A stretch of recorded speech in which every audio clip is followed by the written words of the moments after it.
நவதுர்க்கை வழிபாட்டுல நவராத்திரியோட 5ஆம் நாள் துர்கா தேவியின் 5வது அவதாரமும் கந்தனின் தாயாருமான ஸ்கந்தமாதாவுக்கு அர்ப்பணிக்கப்பட்டுள்ளது. ஸ்கந்தமாதா தேவி சிங்கத்தின் மீது கம்பீரமாக அமர்ந்து மடியில் 6 முகங்களுடன் இருக்கும் குழந்தை முருகனை சுமக்கிறாள். மகாலட்சுமியோட வழிபாட்டில் நவராத்திரி 5ஆம் நாளில் வழிபட வேண்டிய அம்பிகை வைஷ்ணவி தேவி.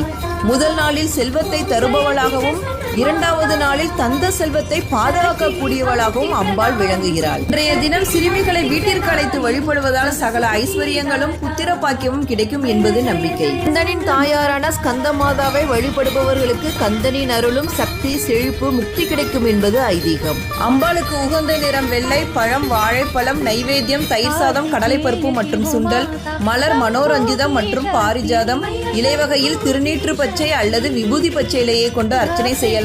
கோலம் பறவை வடிவத்திலான கோலமிட்டு வழிபடலாம்.